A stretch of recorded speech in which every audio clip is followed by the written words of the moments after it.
Hello. Hi, welcome back. It's funny how often we say that. It's like the same intro, even though we never practiced it.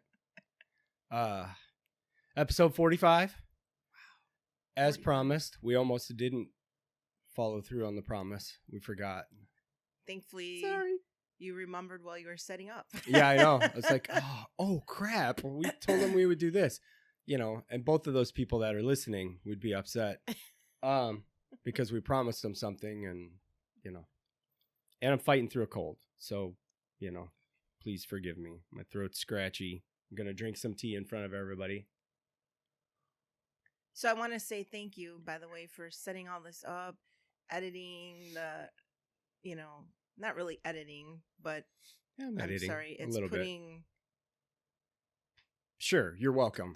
Yes. Anyway. I think we need to start over. No, I don't think we need to start over at all. We this never is start over. uncut, I know. unfiltered. This is how it fucking goes. Like, we need to start over. This is how it fucking goes. No, I didn't mean editing. I meant how you put up, upload everything. Yeah, all that. I appreciate it. Of course. And obviously we are doing the best we can to learn as we go along. You bring the looks and I bring the I know. the other shit that I learn on YouTube. So anyway, episode 45, as promised, deep dive. Yeah. Deep dive. This could be, we're going to try to keep it at an hour. It's going to be longer. It can't be too much longer. YouTube's going to go, oh my God. I think this is a good time of year for deep dive. Oh yeah. Okay. Well, remember we've gone back and forth like certain times, like thankful at Thanksgiving might have been a good time. And then, the holidays, people are, feeling a certain way around the holidays. And I think it's a time of reflection around the holidays. Yeah. However, it just didn't feel right. Yeah. Well, I think any time of the year is good to start your deep dive.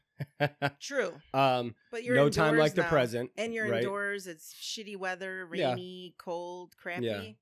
Yeah. You're trapped, basically, is what you're trying to say. You're trapped. You don't have a choice. Do it. Yeah, I think I don't know.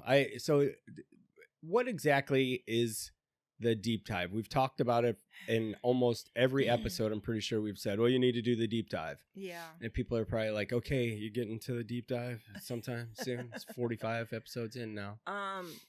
Well, for me, mm-hmm.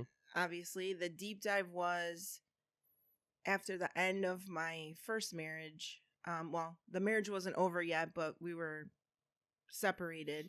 Yeah. And I dove into what were my responsibilities, and it wasn't a blame thing on any part. It was, how do I correct the things that are that are happening in my life, because it may not be exactly the same, and it's not with the same person, and different situations and whatever, and you realize you have a part in it. Like we always say, we all have a part in it.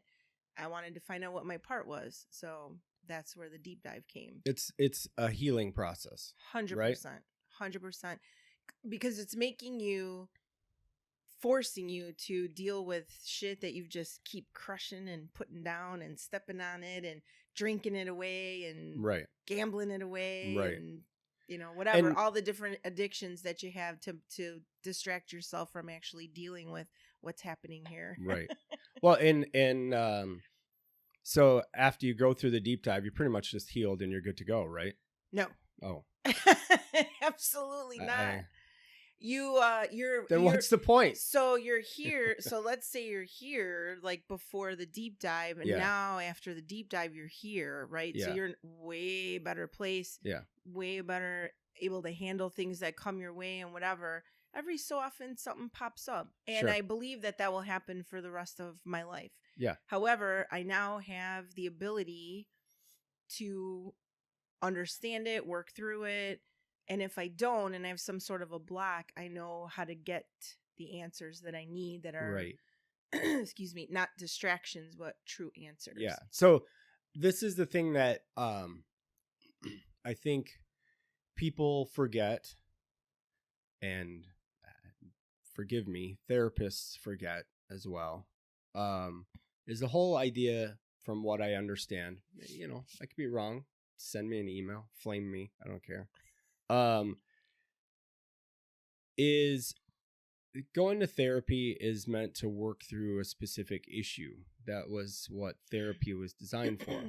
It wasn't meant to go every week for the rest of your life to try and, I don't know what. I mean, the whole purpose is to work through specific issues. Now, that's not to say that if you're just starting out and you're, 50, you might be going for a while because you're trying to work through a bunch of those old issues. Yeah. So that's going to take a little while. The difference is, and there's no method that's right. Correct. It's right for you. Correct. As a person. It's got to be right for each person. Correct. And I think so. Going to therapy regularly for an extended period of time is not bad. You're doing something, and that's what's important. And if you're feeling good about it, then awesome. The key is if you're going to therapy, you're taking that information and actually implementing it instead of going and just venting to somebody and they give you some information, then you walk out and go back to your same old ways. But there's a lot of people who that makes them feel better. Absolutely. Right. And they are okay with it. And again, Right. if they're okay with it. Right. They are okay with it. Hi, Crick. I agree with you. The other issue though is a lot of times if you have one issue, I think if you go to therapy, you can work through it and get done with it quickly. If you feel like you have a lot of issues, then you're not going to get through it quickly. I think it also depends on the trauma that you have to deal with. I mean, there's some really horrific things that happen to people, and it may take a lifetime to get through some of the stuff. Sure. You know what I mean? Like, because you experience a lifetime of trauma in a short lifetime period of trauma, but visually so that's why it really is. That's why it's hard to, when people judge about those things. Like, I understand why some people don't like to share they're in therapy because they think it's a weakness. And there's always gonna be people who think anything's a weakness. I mean, that's if we're constantly chasing after all the people and what they're gonna think, we're all gonna be tired and whatever. So you just have to say okay, and be good with it. And you have your reasons for going. I think the part that I struggle with people I know that are in therapy is they shop therapists until they find someone who tells them what they want to hear. Yeah. Now, understandably, there's personalities, right? So you might go to someone who you feel they're aggressive or they don't care. Like, I get that part. I'm not saying you don't shop for, I don't want to use the word shop, but you kind of are. You're trying to find a match, which is great. Sure. However, I do know, unfortunately, people who literally are looking for who's going to, and I've heard them literally say, and this is primarily with people who are having marital therapy, going through marital therapy. Sure. They want to find the person who takes their side. Yeah. Okay, that's not, and but that's not really helping anybody then, right? But they'll go through like 5 therapists until they find the one that tells them what they want to hear. So let's say what the deep dive isn't. Okay. What would you say the deep dive is not? It's not traditional therapy. Okay. First and foremost. Okay. It's not traditional therapy. It's something that, okay, I guess I don't know. So it's not traditional therapy. It's not something that you're going to walk away feeling like $1 million after you have a session. Yeah. I'm trying to think of what else. It's not going to give you any kind of false narrative that if you do this, then your life goes on the way it would normally go on. Okay. Like, and what do I mean by that? Yeah. I guess So do you want me to explain, or do you have well, something to add we'll to get it? we'll get to like those are the biggest history and things, stories. I think. Yeah, I think it's not. It's so first off, if you're finding a therapist, the therapist should be able to do their job, and that job is to tell you the things that you don't want to fucking hear. Yeah. Okay. Agreed. It's the things that you've been avoiding facing, and they'll tell you the hard truth, maybe is what I should say. Because, excuse me, to say it's the things you don't want to hear, you wouldn't have gone. maybe you would have. It depends on the person. But in a perfect world, you wouldn't have gone to therapy if you didn't want to hear those things because you want to fix them. Unless Okay? someone told you had to go to therapy, or you were That's what I'm saying. Yeah. That's what I'm saying. If you're trying to use it as a tool to keep a relationship going. So step one of the deep dive is realizing you have some faults, you have some responsibilities and in your failed relationships, you have some trauma, and you want to figure out how to get past it. Yeah. Or learn the tools to get past it when it comes up, right? Absolutely. Excuse me. Sorry. I think the challenge for therapists too, because I have some friends who are in that industry, I think the unfortunate part is, they care about people and they want to support people. Sure. And when people are doing that and shopping around and they want you to say what you want to say, I think I can't help but wonder if over time a therapist is just like, yeah, I have a living, I need to do this. And maybe sometimes they just let people talk. And it's always the person's choice. And it's not right. And it's not that they don't care. I think it's just that if you're someone who's like, hey, blah, blah, blah, it's going to be like specific people are going to go to you, like you said, because unfortunately, I don't know why or where or when this happened, but the enabling and the coddling that I see on a daily basis is just right. Like seriously, where people just want to be spoon fed and handled like and toddlers. I don't know where that for comes a therapist. I don't feel like there's any issue with a therapist. The person has the choice to come or not. Absolutely. And if they're gonna go there and spend their money and not get anything out of it because all they want to hear are certain answers, right? And the therapist will tell them whatever. And I don't think a therapist is telling them what they want to hear. They're telling them the person feels better when they leave. It's up to them to implement out there. We're talking about in a perfect world. We're not going to get critical on people in the medical system and how they take advantage of things, right? Right. Because that does happen. We're talking about everybody's should be in it for the right reasons. Now, and I believe that most of them are. Yeah. And when we have if you're the patient, if you're going there, but you're not progressing, usually a lot of the time it's probably because you're not doing the things you've been taught to do. And you want to blame the therapist and it's not the therapist. Right. And that's where the not hearing what you want to hear comes in. Right. But if you're going and you feel better when you leave, but your life still isn't fixed, you have to look to see as to why. Right. That's okay though. You know why? Because hey, if you masturbate and it feels good and you feel better afterwards, then great. Right? Well, my point is, and I know that's an extreme example. It took how many minutes? 13 minutes to get that way. Okay. I'm slipping. I should have got in like 4 minutes. That's okay. But the point being is you're feeling better about it. It is helping you, but that help is not long-term. And the whole goal behind getting into a deep dive, and this is what a deep dive is, right? A deep dive is digging in, feeling shit you haven't felt in a long time, figuring out how to work through that with the assistance of a professional, and learning so you don't keep making those same mistakes. You get off the hamster wheel. Yeah. What is it? I was trying to think of patterns. Oh, you're learning what your patterns are so you can break them. You're learning the tools to go, okay, every time this has happened in my relationship, I wind up doing this and this happens. And okay, well, how about you stop doing that? And I bet this over here doesn't happen. Right. Or stop picking the same people. That too. That have the same characteristics. That is the thing that it doesn't work for you. Right. Because it feels good and normal and that's what you're used to. Right. And when you and I met, we started talking, and we covered this before, but we started talking on a friendly basis. Yep.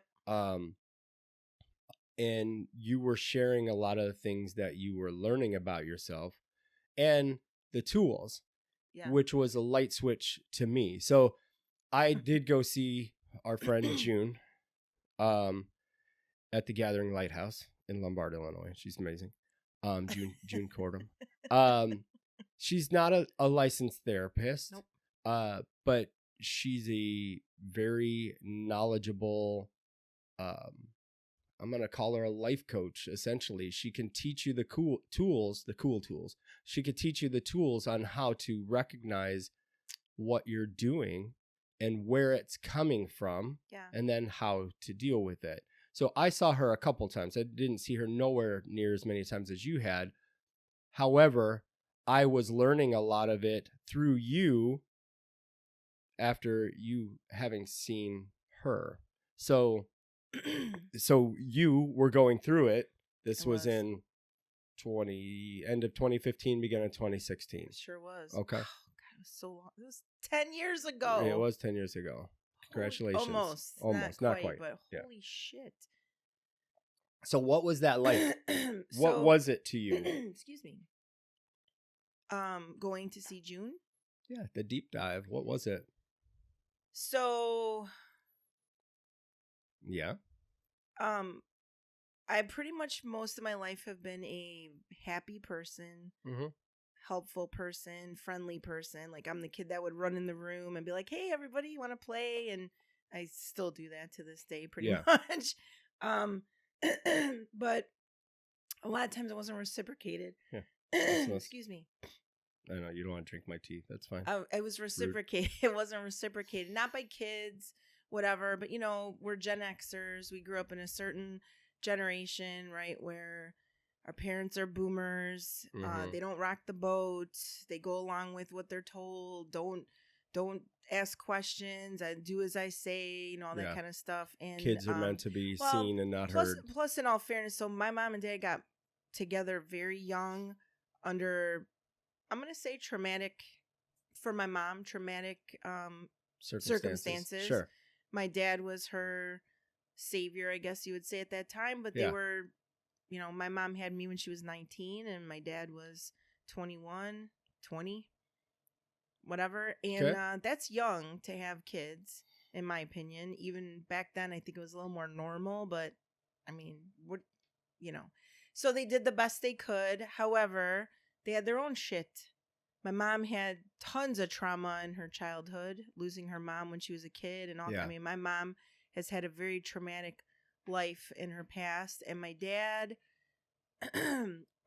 was the baby and was treated as such for his whole life. He was babied. He was kind of spoiled. My grandma's favorite and spoiled, and but they didn't. So for the record, though, they were spoiled, but they weren't from money. Like you guys weren't. No. It was more like that. Hey, I don't want to go to school today. Okay, baby, you don't have to go to school. Or I want a motorcycle. Here you go. There's a motorcycle. Or my grandma on my dad's side was a very controlling person and liked to have everything look good and whatever. So again, So my dad had his own trauma in the sense of, I feel like, as I talked to my dad, I have very good relationships with both my parents. I didn't when I was younger, when they were going through their divorce and all this other shit. But at the same time, I learned a lot about, where their minds were at. And I think because they're boomers, they ate a lot of shit for a long time. When they were kids, they ate the shit. And when they were,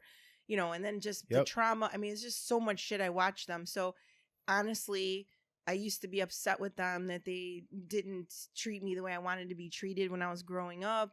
I'm a simple person.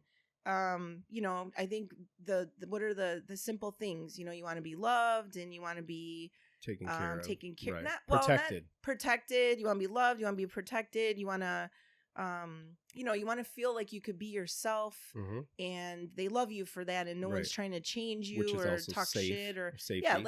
Kind of. So unfortunately, well, I say unfortunately, but not really. Fortunately for me, I didn't get that, and I'm very resourceful. I've always been top of the class, smart, whatever, and I think that's a survival tactic, by the way, as I learned over time. But because of that, I was able to learn a lot of the things on my own. So it's not to say, I mean, obviously I had a roof over my head and food, like I had all those kind of things. Right. But emotionally, I was always starving. Yeah. Unfortunately. And so of course I had a lot of friends, I always had a lot of friends and did things and all that kind of stuff. It's just, the crazy part is I remember being like 15 years old and I had great friends, some of who I still do, and I love them like family. Of course. However, I always still had like this kind of like a little bit of an emptiness. And then that first relationship that I had when I was 19, I remember sitting with him and he's like, you have the most beautiful smile. And, you know, I just love to be around you. You're Yeah. always happy. And I remember sitting there saying, yep, I'm smiling on the outside and dying on the inside. And he was like, what does that mean? And Right. I just like, oh, that's just something I say. But it's what I felt all the time. I was like- First date. it wasn't first date. However, my point being is there was always something missing. There was always, you know, and so when I was a little kid, I used to have nightmares. Yeah. For I think it was like over a year. I used to have a dream nightmare that so there was just the four of us, my mom and my dad and my sister, and I used to have this dream that would occur every night that the four of us would go visit this lady at her house, and we would walk into her living room and she had one of those tubes like on the Jetsons for some Yeah. reason in her living Okay. room. But we'd all walk in the living room and then she'd say to me and my sister, oh, I've got cookies in the kitchen. Why don't you come have some cookies? So, you know, being a little kid, so we're walking down the hall to go get cookies and I was walking next to my sister and then all of a sudden my sister wasn't there. The lady wasn't there. And I turn around and my mom and my dad and my sister are in the Jetson tube and the lady sends them away. And now I was literally all by myself. Yeah. And I had that dream that like every night for like a year. I would like go run and look in their room to make sure they were there. I'd look down and see if my sister, because we had bunk beds, like, Yeah. is she there and whatever. So it was obviously abandonment Right. issues. Yeah. So that being said, I kind of knew it. You know, we all kind of know certain things, avoidance, abandonment, Sure. you know, whatever the things, addictions, whatever we have, whether you admit it or not, we know it within ourselves. However, I always had people around me I didn't feel like I couldn't understand why I felt abandonment when I had When you weren't deep technically abandoned. relationships with people in that moment anyway. Right. Yeah. And my relationships with people aren't fake, as you know. They've never been fake. Right. I don't want fake. I want real people. Real connection is always something that's been like my love language, is the deep connection with people. So it was weird to me that it used to scare me, like if I could have these relationships but I still feel, you know, like sad, like this emptiness of like the connection is there, but I don't know that I necessarily felt it per se, right? Yeah. And so fast forward in, so obviously I have a relationship with a dipshit who, you know, I knew that he wasn't the right person for me, but I loved his family. There's that connection, Right. his family.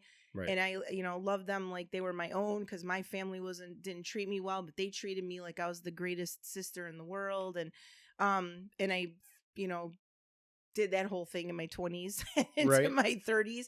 And then I met my ex-husband, and you know, we had a good relationship. It was interesting because I learned a lot of things, and I thought I had moved on. Like, you know, you feel like, because I didn't jump into relationships right away from between the two of them as well. And I was just having fun and moved to a whole new place, all this stuff. And then I met him, and you know, we had a good relationship, good friendship, always a very good friendship. There was a lot of trust, all that. Unfortunately, you know, he's a great person who again has his own traumas from his past, which he never hid, and I knew about. Sure. But a lot of it unfortunately controlled a lot of the relationship. So I think his trauma and my trauma is kind of, we were like on a hamster wheel where we would trigger each other on Yeah. it. And I mean, I could say that now. At the time, who the hell didn't knew know. that was Right. happening? You just know that you're like, why can we not talk about this, or why, you know, whatever. And you Yeah. just kind of go through. And then one day in 2015, he left. We got into a fight at night and he left, and that was it. Yeah. I remember that night very vividly. We lived in an apartment in Naperville. I literally laid on the floor and cried, because I also could remember how my body felt that night when he was standing in front of me telling me he was going to leave. I'm just going to go sleep wherever, da da da da.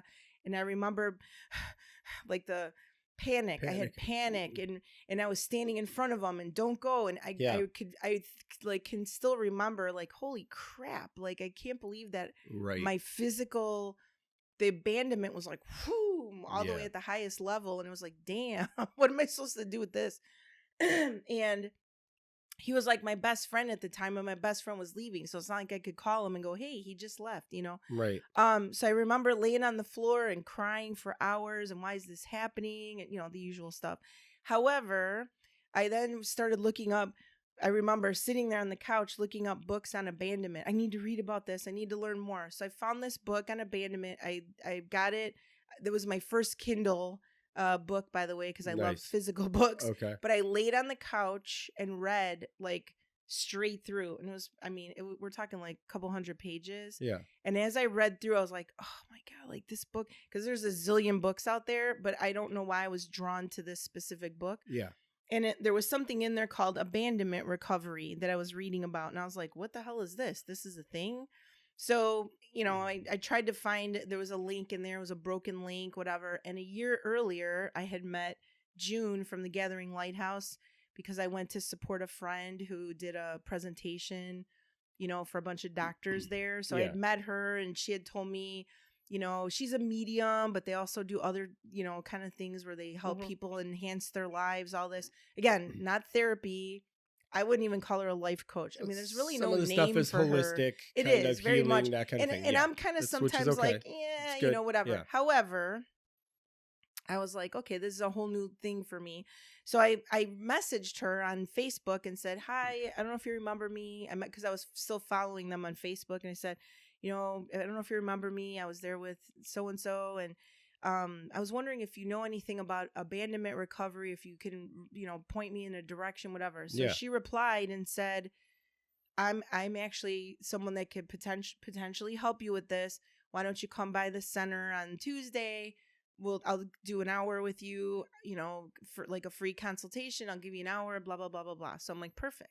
So like that following week, I went to see her on a Tuesday, and I remember I sat there, and she basically said, no, this is how it was presented to me.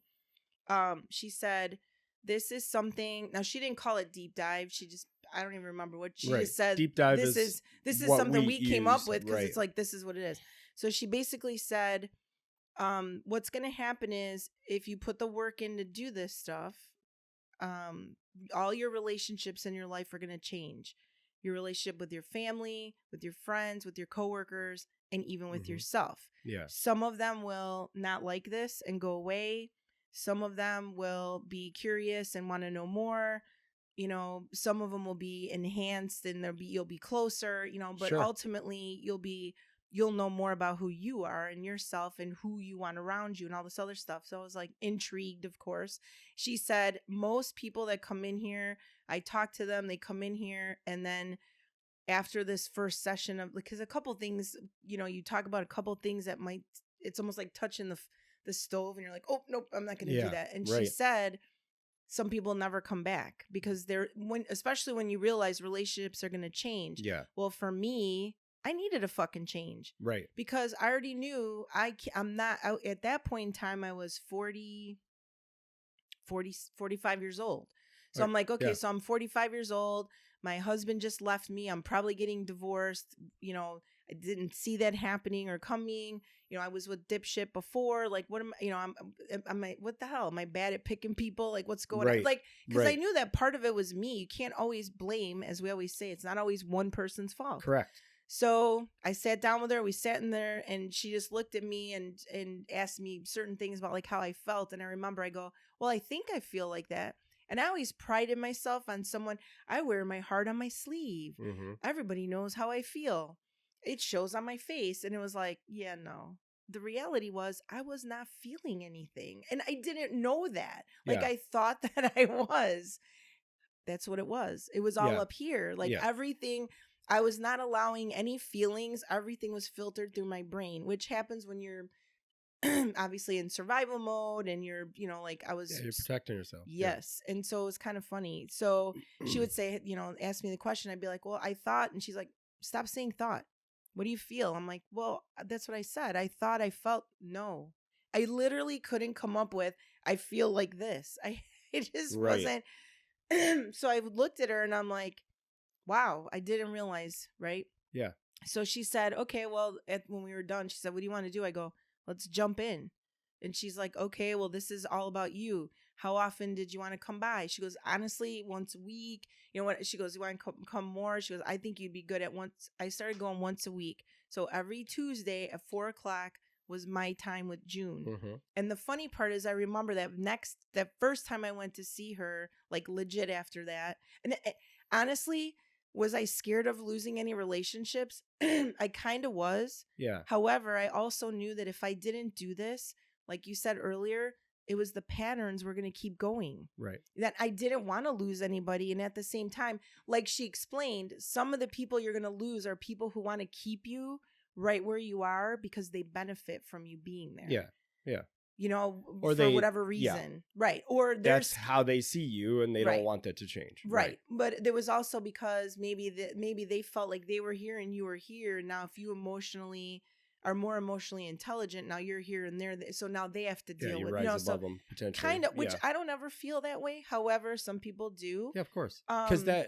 So first off, the fear of losing people, the fact that you were willing to do it, but knowing that you did it means you could lose people is just a trigger for more abandonment because you don't have those people. And that may be how others think about it as well. That's a really good point that I never thought of. And at the same time, I didn't care at that time. No. I wanted to fix whatever was happening. I didn't want to keep keep going down that road. It was critical for you at that point to know I have to do this or else I'm just going to have more failed relationships. I'm going to be scared all the time about losing people. I'm never going to understand why I need this or keep being a people pleaser and do things I didn't want to do because I was scared I was going to, like, people, you know, the emotional terrorists out there know people that are people pleasers. Yeah. And those are the ones they pounce on. Yeah. And I was unfortunately an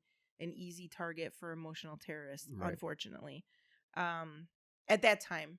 And it's funny because like, even in talking, you know, obviously your parents came up, and understand that it all depends on the person's deep dive, of course, right? Absolutely. If you had an abusive parent that was physically, emotionally abusive, I you know, we could argue that our parents were always emotionally abusive as boomers, especially young parents, because it's the only way they knew, right? Right. And they were young. That's not to say it's right or it's an excuse for them. The reality is they didn't have the tools to be a complete parent to raise us. You know, my mom was 16 when she had me. Your mom was 19. Young. Everybody's young and they're still trying. They don't even know how to be an adult yet. Now they were probably 1970s young though. Right. I mean, 19 in 1970, not 19 now. That's what I was going to say. You're 50. Back then, they were better equipped to do life things than maybe they are now at 19. However, they're different smarts. You know, back then it was life and street smarts. Now it's more technological smarts and other things. So there's a difference. Right. I would still argue that they were probably better equipped back then to take on the responsibility of a child, but they still weren't in a place where they should be taking on the responsibility of a child. They were still kids themselves, 100%. Right. So the whole purpose isn't you're going to go back. You're going to find that a lot of your shit in your deep dive is your childhood, and because this is what teaches you everything. It molds you. This is what you learn. This is how you learn how to behave. This is why abusers become abusers, because that's all they're taught. It's the only way they know how to react to things. And some people break through it and realize that's not, they know that's not what they want. But there's still, I will bet you any money, a reaction to them that they have to fight back because that's what they were taught. Probably. So, and that's not bad. That's just, it's ingrained. Right. So it's hard to unlearn that stuff. And that's part of what this is. So it's not to go back and, you know, the joke is always blame the mother, right? No, there was no blame. No. Right. Right. So you're not blaming anybody. You're figuring out what happened for yourself. Right. And how do once you know what it is, now you can work to figure out how to address it. Exactly. Yeah. Well, and so the interesting, going back, and I'm sorry, I know it's long-winded. No. However, this is where the therapy thing is different when you talked about that. Yes. So the first time I sat with her, I had brought up, my ex-husband and said something. She's like, "Oh, hold on a second."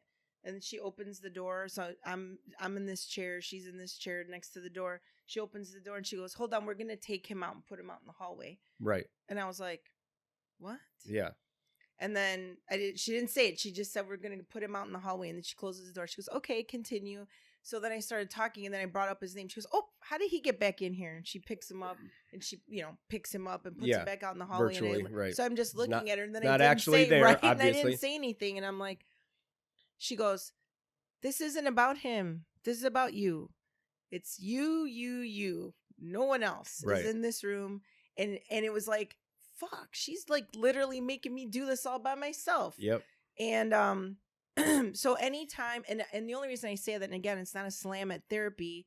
However, when you are in therapy and you're complaining about your boss or your significant other, or your siblings, whoever, you're talking about and blame, but where did your part come in? Right. So it's with June, it's like, you're going right to, it's you. Where's your part in this? What did you do? Where did you come from? Yeah. How are you dealing with this? Where did that?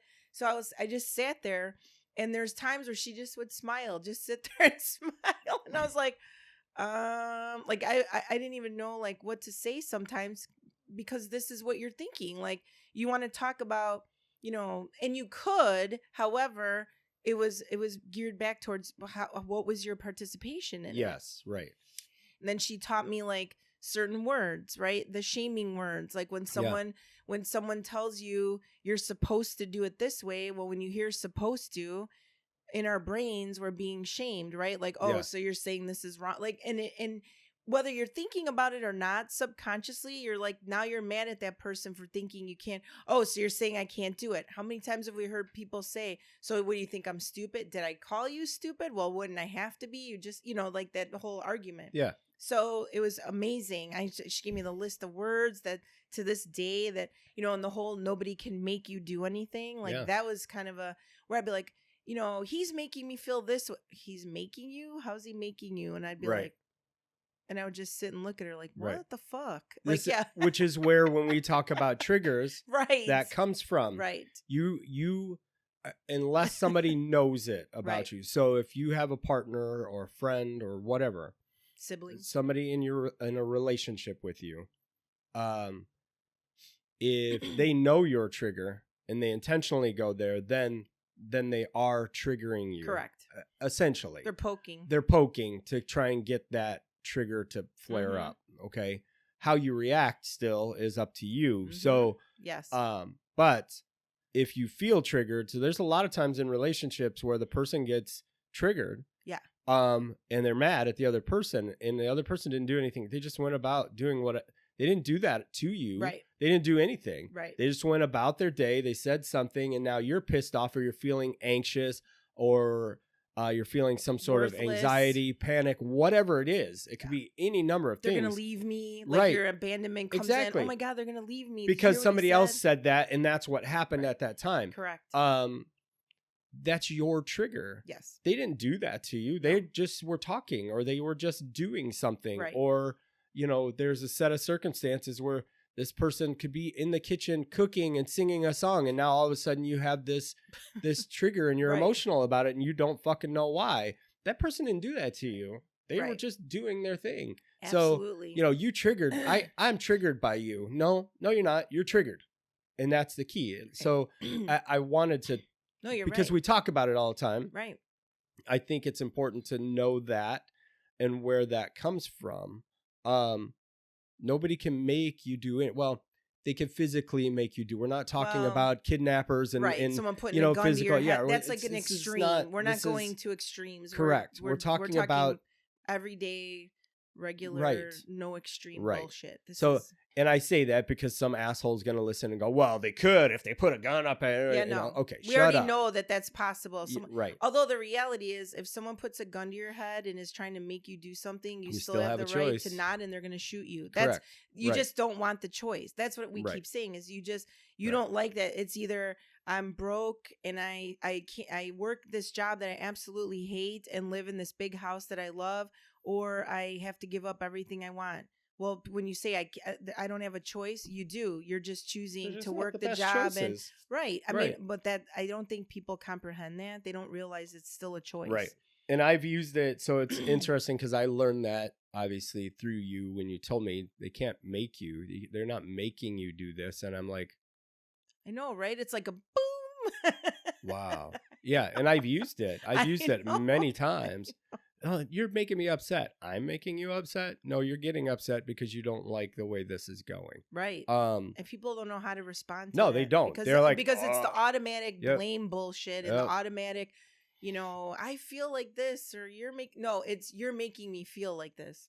Nope. No. You're feeling that way. That's correct. Because of this. And I suggest you go sit in a corner somewhere and figure out why the fuck you're feeling Right. that way. Because Right.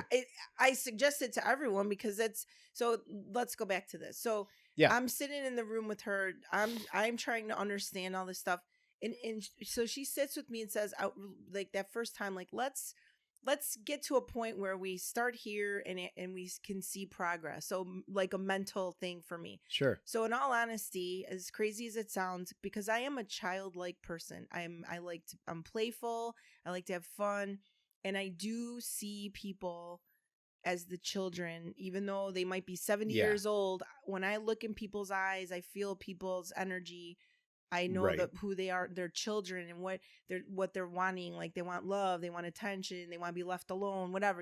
I could feel that with people. Yeah. And I love connecting with people on that child, that childlike, not childish, childlike. Right. So, I told her that my little girl, who's been fucking terrified her whole life, afraid of being left, did whatever people wanted her to do, didn't feel protected when bad things happened. Like I protected myself, but when you're a little kid, you want to feel, unfortunately that didn't always happen. Sure. And so I felt like basically my little girl was sitting under the chair, holding on in the dark like this. Yeah. Terrified, eyes closed, pitch black, balled up in this room. Yeah, under the chair with me. Like, don't take me. Like, don't make me do anything. Don't bring me out or whatever. That's how I felt when the very first time I sat with her. And as I was learning more about myself and learning about, again, there was no blame. However, some shit came out. And I was like, holy fuck, like I never even remembered that, or I did remember this, and I, and saw it in a different way. Yeah. Right. But it's just, what was kind of cool was you were able to kind of, it's here in the open now for you to look at it in a different way. And then regardless of how painful it may have been then, you can kind of change the because it's a feeling, right? Absolutely. It's a feeling. So you can have the memory of something which sucks. It's the feeling that's attached to the memory is what keeps us down, right? Yeah. So if you can detach it and not, or the feeling that you have doesn't have such a hold on you. I think that's what it is you're feeling choked by the feeling, if you will. So I'm under the chair like this. And I did see her. I went pretty much every week. I think it was about 2 months. I think it was maybe about 2 months only, maybe 2.5 at the most. It wasn't more than that. It was like right after Thanksgiving was the first time I went to see her. Yeah. And I think that I went all through December and January, and then I think by February. You were still talking to her some. Yeah, because when you and I first started, once in a while. We didn't start talking until March. So you went then it was longer. Okay, so that was longer. So it was probably about 4 months, I would say. And that was once a week for 4 months. But anyway, so I remember each time my little girl, I call her, was all of a sudden it was like my eyes were open. I'm still in this dark room. But as I started to feel, I called it cleaning out my closet or cleaning out the basement is what it was, which my one friend made fun of me. So I just said, there's all this shit in here, like just trauma and heartache and Yeah. disappointment and all these things and all things I felt and didn't feel and regret and resentment towards people, like all this shit's build up, right? And it caused insecurity. It caused that's the abandonment feelings, Yeah. right? The insecurity, the worthlessness, all of that was all from all this garbage, if you will. Yeah. So every time I would leave her, it's funny because I'm still not a crier. Okay. Like you have to really, something has to happen for me to cry, as you Yeah. know, right? So I went to see her and I would just sit there and I'd be like talking about something and she'd be looking at me like, kind of like, and I'd just be like talking about it without Yeah. any emotion. And that's when I realized, fuck, I thought I was like an emotional person. Like I wear my heart on my sleeve and just told this fucking terrible story. And I'm not crying or whatever. Yeah. And I was like, what the fuck is wrong with me? Right. And then she's like, there's nothing wrong with you. You've buried it. Right. It's come out in other ways. And I'm like, okay. So as I started to learn, so then I remember a few sessions in, I remember I would cry. I'd get in the car and I would be crying and laughing. Like I would cry. And then as I was driving, I'd start laughing because it was like, wow, this actually, like getting it out actually felt better. Cause she would tell me, when you cry, you're getting stuff out. And I'd be like, And I think it's because, we grew up in the generation of, I'll give you something to cry about. Don't cry. Yeah, of course. What are you, a big baby? All that kind of shit. Right. So you're like, I'm not going to cry. So it was funny how it didn't happen a lot. When it did, though, it was very therapeutic and it always ended with laughter. Like, yeah. Cause it was like, I was like, oh, it did. I felt like weights just, it was like, like I was just tossing all this shit away and it was getting easier and easier and easier. Right. And the funny part is the little girl, suddenly the lights were on. And then she was outside sitting next to me in the chair and I told you, and there's pictures on the wall. And then the best part, and I think this is right around the time when we started to talk more on a different level. I remember I was looking at her door, visualizing, and the door was open a crack, and then it would get more and more and more. And then I remember finally it was like, there's my little girl standing in the doorway, and all I saw was a bunch of little kids out there. The world was a bunch of little kids on the playground. Yeah. And I just ran out, and I haven't looked back since then. Yeah. All of it opened up. Like literally to me, that was the deep dive. Right. And it was all the work. I called my ex-husband a couple times and said, hey, you know what? I sat here and I just realized when I would say this or I would do this, I wasn't blaming myself. I was taking responsibility. Yeah. Because he had responsibility as well, which he took responsibility for. We thankfully were able to have 4 months later, able to have a very open discussion about what happened and why, and and put it all beside us and part ways and still be friendly and wish each other well. Yeah. However, if you stay mad at that person, you're okay. Now you're holding on to that. Put That more shit in the person's living basement. their best life, and you're holding on to this thing. Then it just keeps attracting more and more and more. And I think a lot of people don't realize. So you really do have to be willing to let go. Now, I could say this: the great part for me is I didn't lose anybody in my life at all. I had some people that were that kind of teased me and made fun of me when I said I was cleaning out the basement, who have since come around and said, holy shit, I understand what you meant by that. Yeah. And learned and is going through it themselves now. Right. Right. Well, we'll go back with what I was going to say. If you fast forward a few years, you had dinner one night with a friend. She went to see June, right? Oh, yes. Yeah. Okay. So she was going through her own stuff and her own marriage and that kind of thing. She's another person with massive trauma in right. her whole entire life since she was a kid. Yeah. Yeah. And I went to school with her. So tell a story about her. Oh, that about night. how she... Yeah, you said you were at dinner when you guys were at Westwood. Oh, yeah. So her and I went, she called me. She lived in Wisconsin. Mm-hmm. I actually went and she invited me to come hiking. So I went and hiked with her. Yeah. It was awesome. We were talking, catching up. We hadn't seen each other for a long time. And I think she was like, you were a light switch one hour. She's like, fuck.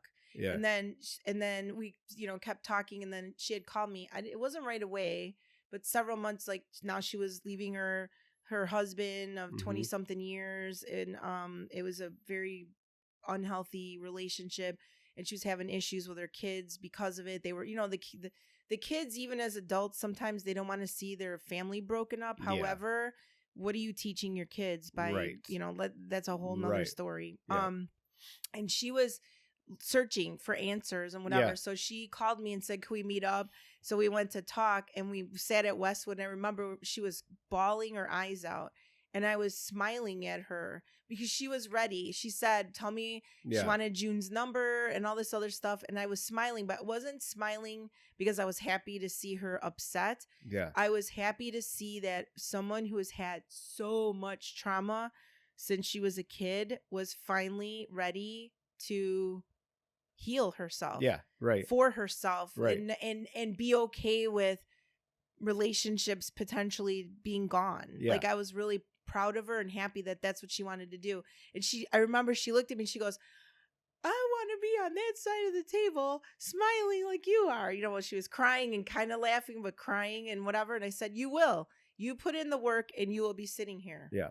And she did. she fucking And did it, she and did then it. some. She went through June, and obviously she has her own stuff that she does. She does. Too. Yes, But she does. she But started with June, and she sure did. she even, I think she called you that after that first session with June, right? Yeah, Didn't and you she say was she the called you? crying Yeah. and the crying and laughing. Yeah. Why am I crying and laughing at the same time? I'm like, right? I told you it's weird. Like, it's because we talk about self-care and self-love. Yeah. That's like the biggest fucking self-love and self-care you could do for yourself is to Right. just rip all this Yeah. crap out. Like, right.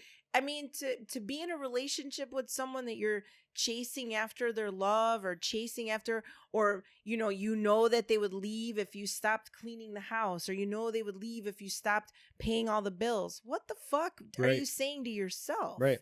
Like, and I realized to myself in my past, I was a fucking enabler and then some. Yeah. I made it easy for everyone around me. Huh. And then I was the martyr. Oh my God, I have to do everything. Yeah. Oh my God, I Right. do not miss the Being a victim or a martyr. I martyr. don't miss the enabler. I don't miss Well, any of those parts So many that people don't were not realize part of me. it.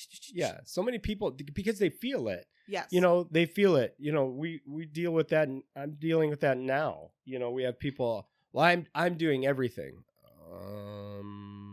That's what you're telling everybody. Right. But are you doing everything? Right. That's not true. But if you feel that makes you look good, And how is that helping? Okay, you're doing everything. fantastic. Then why do you stay? Right. And why are you? And you think Right. complaining to us is going to make that better? Right. What can we do about it? Right. Nothing. No, there's nothing you can do. And Right. I it's the deep dive is for everyone. Oh my Okay, God. it's the one thing that you can. There's probably I can say with certainty that I know that it is the one thing that is right for everybody. Absolutely. You have to be ready to go through it though. So your former assistant, yes. when you were going through it, she knew what you were dealing with when a lot of people didn't. Right. And after you went through it a while later, she saw has her own trauma and stuff in her life. And she had said to you that she would love to go see June, but she wasn't ready to deal with the stuff that she had to deal with. That's a fair answer. It is a fair answer. However, I mean, she's delaying her own. she's completely health. delayed everything Mm-hmm. because she is not dealing with it at all. Still to this day, she's not dealt with it. No. So because she hasn't dealt with it, it's tough for me to say if that's working for her because we know it's not working for her, right? No, she's pretty isolated. So I'm gonna say, people have to do it in their own time. I agree with that, Absolutely. but there's a point in time where you just have to, jump. You gotta jump off the dock and into the water and start swimming. Yeah. And you'll figure it out. And then you'll be better. It just everything feels will good. get better. It does, because that's the whole part of the whole, the conversations we've had with close friends where, oh my God, Yeah. you guys go put yourselves out there and I could never do that because I'm too scared of what people think of me and Right. you know, whatever. And I'm all like, Oh, you guys are crazy, you know. yeah, okay. So what? I even We love doing you this know, anyway, we whether always people are watching or right. not. I mean, We always we're just laugh having because like fun. your mom will see us doing crazy shit and she'll be like, "How fun!" You But know? never in a million years would she ever do it. Right? She thinks it's fun. She loves to see that we're She having does. fun. Absolutely, she does. She It loves makes to her see that happy. you're having fun. Yeah. As most parents would want, of Yeah. course. Well, But especially now that my mom and dad understand me now. yes, They didn't understand me. Right. My dad said at one point in time, I think I was 30, and my dad said, we didn't know what to do with you. Like, you literally came out Yeah. of the Yeah. uterus as like this fucking big personality and Right. smart and questioning and whatever, and we didn't know what to, you know, like we were like, Right. so of course, what do? You keep that person down. I mean, we see it every day in everyday life. Oh, Yeah. you don't agree with my views on whatever, I'm gonna talk over you. I'm gonna try to shut you down. right? Or, shut Or I'm you gonna up. Right. I'm gonna point you out as the bad guy, or I'm gonna throw shade at you and whatever. Even though you're right and I'm wrong, I can't have you be. I can't have everyone be looking at me that way. So I'm gonna point. It's fucking garbage. And sadly, to me, the people who give into that stuff, I'm sorry that I feel like the people who give into that easily are unhealed. Yeah. Because they're grabbing and gravitating towards the unhealthy things because that's all they know. And Absolutely. and so that's how we see people, right? The healed and the unhealed people. And and some people are like beyond it anyway. I will say this though. I do want to bring up this part when you said it's for everyone. So I went through I hate to admit this, but I'm gonna admit it out loud. My senior year of high school, my senior summer. And it's funny because when I was talking to June, we didn't talk about this stuff like at all. Okay. And then we talked about it like several months in, and I had mentioned a couple things, and all of a sudden she said, "Stop it right there." She sat on the edge of the chair and said, "You tell me that again."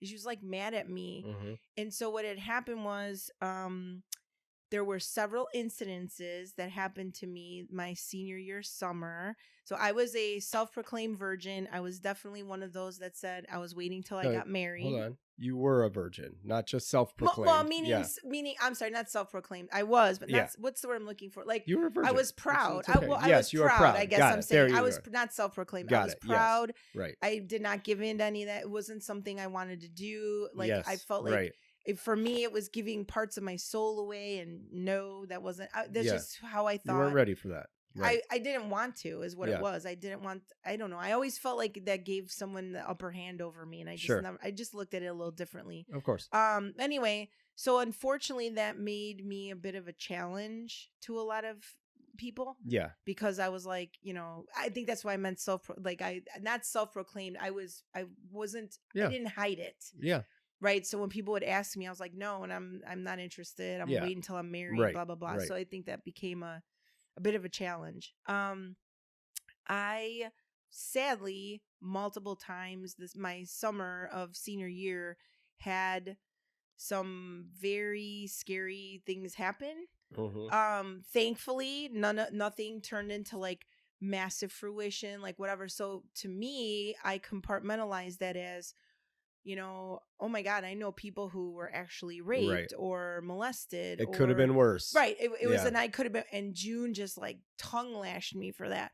What do you mean? Like, that's all, and she said to me, like, and I think I realized after she told me that, like, those were things that, like, I didn't even tell my family Right. or anyone. The only person I told was my one friend who was in the military, who was Yeah. away, and I wrote him a letter to tell him, the one person who couldn't even do anything. But I didn't know. I was embarrassed that those things happened. Sure. But it was like literally that whole summer, and it wasn't the same person. It was different guys that acted like, like one guy was like, "I like you," Right. and I remember thinking like they were trying to take something from me that I wasn't willing to give, and I never really, because nothing absolutely horrible happened. Yeah.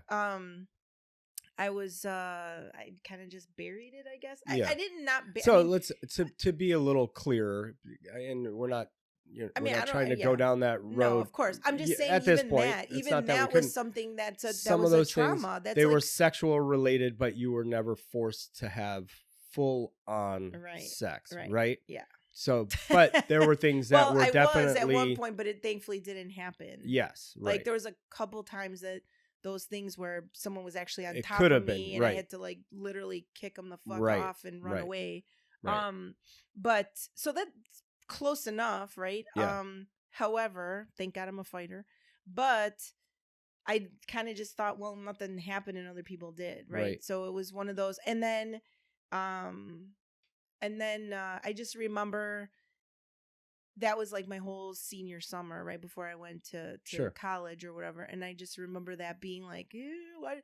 So, and then I think there was a part of me that thought I was doing something wrong. Yeah. So that's why like I didn't really want to Something talk you were about putting it. Like out was there, I blah, blah, but I blah. was Yeah. never I mean, anyone who knows me knows I'm a t-shirt and jeans kind of girl. Right. I'm not out there Right. going, woo, you know, or Right. whatever. And Weren't I never flirting, weren't doing that stuff. There was never- just a thing. I think it Yeah. was just the whole, you know, that I was a challenge Yeah. because of that. And then also, I mean, you know, I'm friendly. So I Right. think unfortunately a lot of times being friendly got me into trouble because people thought I was flirting because I was friendly and whatever. But a couple of them were people that I actually liked, that I thought they liked me back, that I worked with and stuff. And I was like, yee. This is not So- an excuse by any means, by the way. I think a lot of times, especially back then, that a lot of young men learned how to get a girl from stupid 80s movies, and it was always when you were a dork, you had to trick them, right? And that's what it was. And then you just no didn't necessarily mean no. Well, if we push long enough, you know, they'll be okay with it, right? They'll Or succumb to the schmooze. lust. I don't know that, Well, you know, no, some like stupid the shit like that. schmoozing, like Right. the, you know, the one. Yeah. You know what? I'm gonna tell one of the stories. Go ahead. Because I am just Okay. because I feel like fuck it. And I think to myself, so my mom and dad wouldn't let me have a car until I was 18. Yeah. I wasn't 18 yet. Okay. So I rode my bike everywhere. I hate to Mhm. admit that, but I rode my 10-speed bike everywhere. And there was one guy that we worked with at Dominic's, and he was a little bit older than me. I think he was 20 at the time, actually. Okay.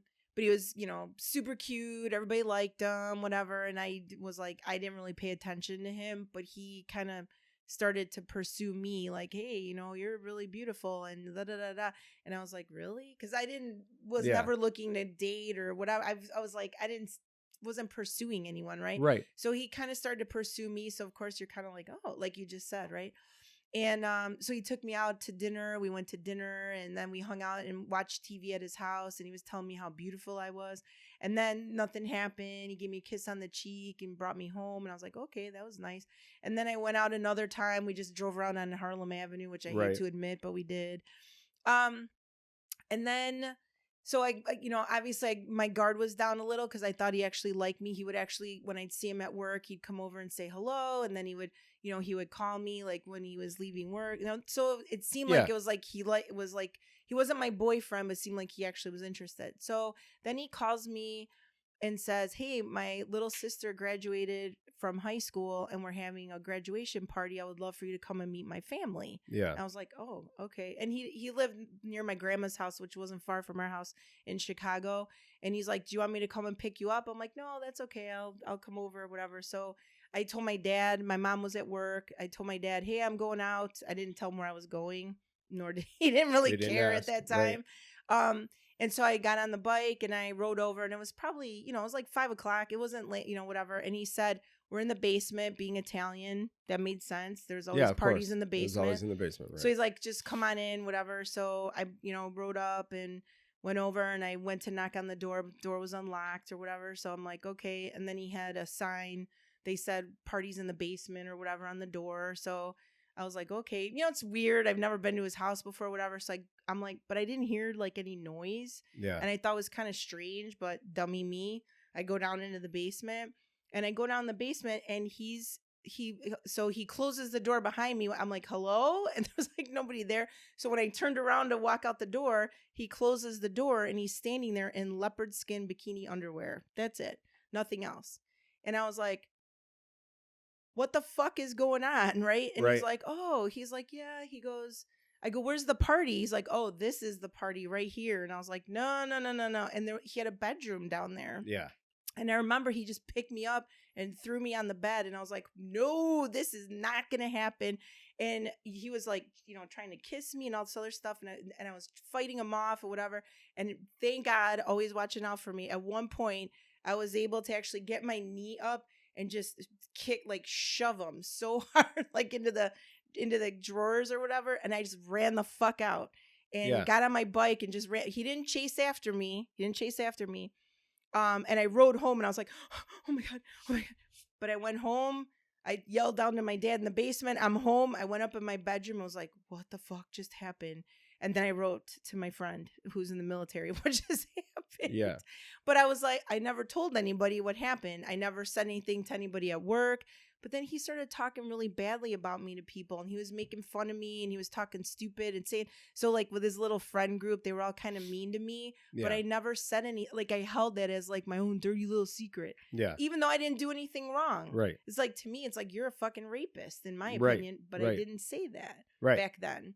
So I think about those. So when I had told June, she just sat there. She was like mad at me, like legit mad at me. She's like, that is a form of sexual assault. Yeah. And I was like, no, it's not. She's like, it is. Right.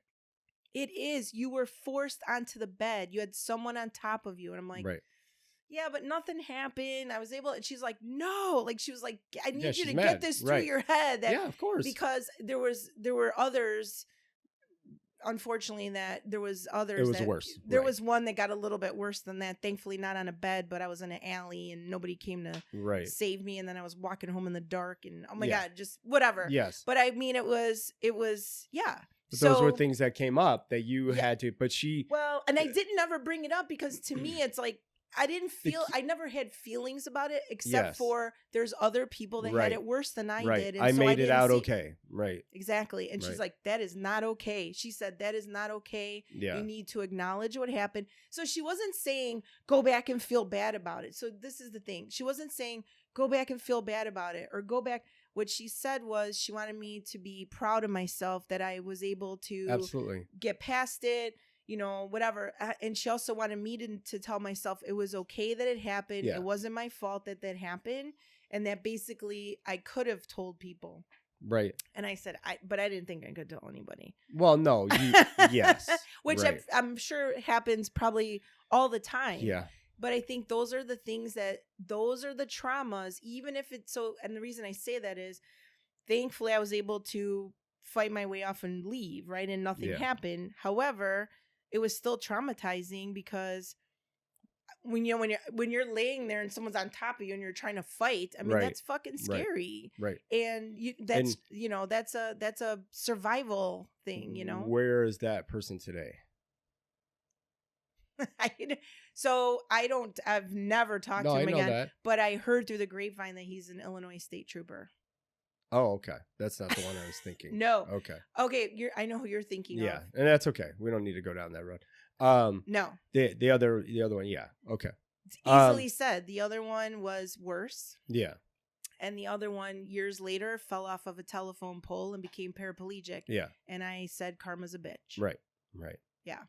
That's the one I was thinking of. Yeah. But, no. This was a different. I think the big part of that though is first off, she was trying to get you to recognize that is trauma. Yes, which I did not acknowledge. And whether somebody else may have had it worse at some point in time or not has nothing to do with the fact that you experienced this. That's what she was trying to teach me. That's what she did teach me. You can't tell somebody they didn't experience something. Now, you might be able to deal with it differently. You might feel differently about it. There's all of that plays into when you're hearing somebody's story. Yeah. And you dealt with it, like you said, by pushing it down, not paying attention to it, because, you got out, we're going to call it safely. Yeah. And, not knowing that probably formed a lot of the way you thought about stuff, created some of your safety mechanisms, right? Absolutely.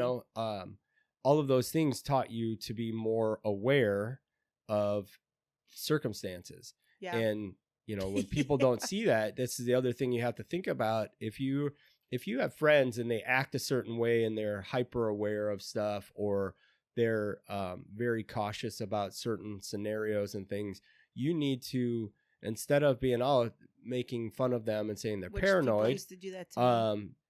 You need to wonder why they're quote unquote paranoid. They're not. They're learning from something, whether it's they watched a bunch of scary movies or whatever. Okay. Yeah. All right. Maybe that's not a real experience. However, they may have had real experiences that taught them and honed some of that thought process. Right. And give them some grace when it comes to that, because they're not nuts. They're living off of experience. They're reacting from experience and protecting themselves and everybody around them ultimately. But yeah, I think, talking about the deep dive in that and using your examples, and, I have my own, obviously, but yeah, sorry. No, that's actually what I was going to say. I'm not saying, I didn't get a chance to talk, Tina. Fuck, I don't care. I'm glad you did, because your experience, I think, is just a much better example of what you went through and how you experienced it, because you had more direct experience with June. But it's good for people to see, and also to know that, you don't have to be in it for years having to go see somebody. You can deal with your stuff, and then as it comes up on your own. So you even just recently went to see June because you'd been angry about stuff, and you had a block, so you needed what we call a June up, right? She loves that term. So we coined it, by the way. So copyright. But you needed a June up because there's some stuff. Sometimes you just need a reminder, or sometimes it's good to get that out. Yeah, therapy, same way. Right. Just because you stop going to therapy because you're in a good place and you're working on your stuff on your own. You've been given the tools. That's the key. If you're given the tools and you can work on it, awesome. If you're working with somebody, a life coach, a therapist, a psychiatrist, whatever, and you're not given the tools, and I'm not talking about just medicine, I'm talking about a counselor. If you're not being taught the tools on how to deal with what it is you're experiencing, then yes, then maybe you need to look at somebody else, because you need to be able to, you can't be self-reliant, or that's not self-reliant. You can't be completely reliant on that other person to get you through all of it. No. Every week, they're the ones going to solve your problem. No, fuck that. You have to solve your problem. That is correct. And once people realize that you're perfectly okay by yourself, and that you could do things by yourself, and that you want people in your life, you don't need them in your life. It's so fucking freeing. Right. And then you know that they're there because they want to be, not because they have to be, or they need to be, or they're supposed to be. Like, fuck that. Right. Those are not steady, stable reasons. Somebody wanting to be there is important. Right. It's huge. Making the choice to be there is huge. I agree with that. So that's the part I think that most people avoid. It's by no means is it easy to go through there is shit that came up for me that I didn't realize, I didn't remember. Yeah. I had to go back when I was 9. Like I had to go back when I was 11. I had to go back. However, I also did realize I deconstruct things when it's happening, and thankfully we do that as well. So we've done it where you've gotten a trigger or I've gotten a trigger, and we stop where we're at right that moment in time when the trigger occurred, and we're able to talk about it, because it's hard to go back later and be like, okay, well, this is what I was feeling at that, because you don't always remember. No. Like when there's an accident and the police are looking for witnesses, they want the witnesses right then and there, because it's fresh on everyone's mind what happened. Not you went home and because details get forgotten or added. Well, right. Oh, there was an episode of CSI. Maybe I saw that, not on purpose. It's just that's the way our human minds work. So you want it right away. So for us, we've been able to go, okay, here's where this is what just happened. Here's what I heard, or what was said, or what I felt, and and we're able, and think about how quick it goes away. Right. It's like it's not, and it doesn't hurt, and it's not harmful, and it actually brings us closer together because we're understanding what it is. Right. And we're understanding what it is. Agreed. And so for myself, when it's not trigger or anything else. Like for me, when I get angry, I want to understand, why am I angry? Am I angry at this? Or am I angry at this? Or am I angry at this, and this? Because I tend to pile it all into one big laundry pile. Right. And it's like it started with one thing and then I just let it all blow up into one thing, which I'm better at. But I'll deconstruct. Yeah. So I'll say, okay, so I started with this. Is it really this? Am I really mad about this, or is it something else? Right. Yeah. Is this made up? Did I just make this up? And a lot of times I rely on my gut, because our guts don't lie. So I'll feel it. So if I take this chunk of it and I don't feel anything here, I'm like, I'm not really mad at that. And eventually I go, that's where I'm like, this is what's bothering me right here. So this is what I need to work on. Right. But you do it when it's happening. Because when you do it when it's happening, I think June used to tell me, use the stoplight. Yeah. So if you're at yellow, you kind of stop, pause, and see what the hell's going on, kind of thing. Right. So it's helpful.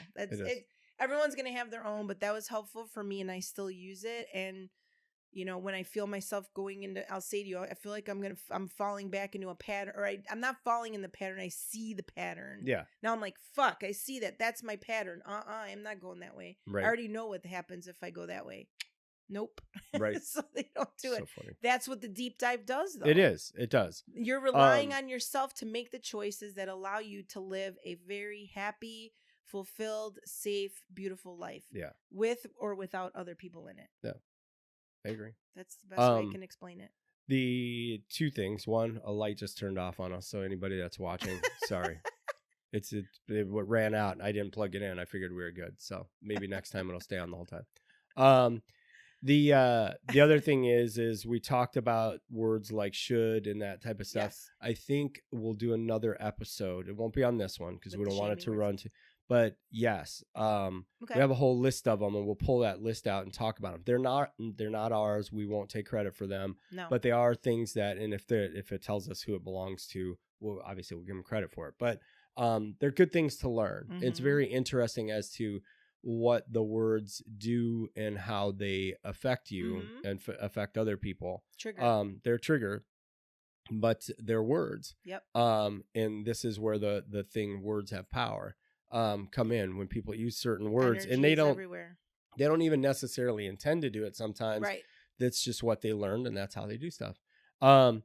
So anyway, hopefully those of you out there in listener land and YouTube land now, learn a little something about what we're talking about. Mm-hmm. I think people talk on videos and podcasts and stuff about specific issues, and that's all great, and we do as well. But I think you need to know that that is a piece of the overall picture, which is what we call the deep dive.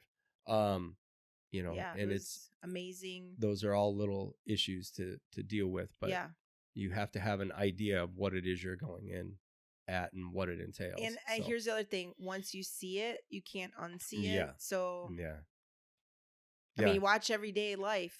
Once you start, there's no going back. We've done that with a friend. Yeah. We did that with a friend. I think we talked about it. We brought something to his attention and he went, holy shit, I can't not see it now. It's everywhere. Like, yeah, we know, dude. And he just had this epiphany, and it changed his life. It did change his life. And, it sucks. He's lost some relationships. Yeah, he has. Because of it. But that's the reality. And that relationship is unhealthy anyway. For it didn't both do of anything them. for him. Yes, right. That's correct. I agree. But anyway, so if you have questions, you want to know more about Deep Dive, or if you have a specific topic you want to talk about other than Deep Dive. If you want to learn, the Gathering Lighthouse is on Facebook and Instagram. That is true. And you can reach out anytime. If you're in the area, Illinois. Of course. But if you have questions, you can reach out to us on Facebook at Real Shower Talk. Email is realshowertalk@gmail.com. And Instagram, we're real.shower.talk. That's correct. So I guess until next time. Thanks for letting me talk so much. Of course. It was important. That used to be a trigger because of my grandma. So thank you. It's no longer a trigger. No. Good. Yay. Yay. All right. Till next time. Okay. Bye.